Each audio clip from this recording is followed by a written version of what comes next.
Okay, thanks for watching. Welcome back. This time, a buddy of mine at work had this sticker, and he asked if I could get it over onto aluminum, like maybe like a keychain fob or something like that. And I told him I could try. I said I'm down to break another end mill bit. Why not? So I went at it. Luckily, I didn't break anything. Tried to use a lot of WD-40 this time. Unfortunately, my top was missing the little nozzle, so I was having to depress it with the flathead screwdriver. And anyways, whatever. I'm the king of winging it. I got it out. It worked. I did, however, lose an hour worth of footage when it came down to the profile cut. What I did this time, instead of doing a straight profile cut, because I had a feeling milling through 1/4 inch aluminum with an 1/8 inch end mill bit might be too much for my end mill bit. So I went ahead and I cut it as a pocket tool path and just cut the pocket tool path through the entirety of the material, or the thickness of the material.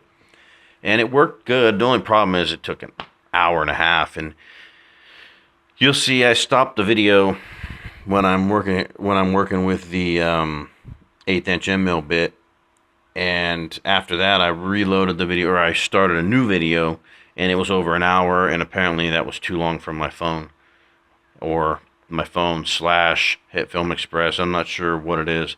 My phone shows a file error, and so I put it into Hit Film Express and it shows the same thing. So I don't know what's up with that, but lesson learned: if the video is longer than 30 minutes or so, I'm gonna have to stop and do 2 separate videos. Other than that, it came out good. I won't be doing too many of these little things unless it's like for me. There's no money in it. This little keychain fob might go for $6 or $7, and it took me better part of 2 hours to make it. So, yeah. I mean, if I buy an RC car, which I may do, and I can make my own custom chassis and A-arms and stuff like that, brush guards, things of that nature, then yeah, I will do aluminum work. But to do stuff like this and sell it, my machine's just not good enough.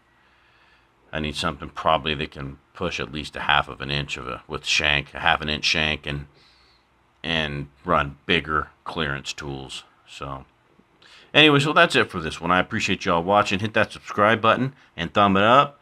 And get some friends. If you know people that are interested in my channel, get some subscribers, because YouTube is changing their monetization policy, and my channel is going to no longer be monetized. I think mid-February or something. It's no big deal. I don't do it for the money, but every little tiny bit helps. Replace end mill bits and that kind of stuff, and it is what it is. Again, thanks for watching. Have a great day. Till the next video. I'm out.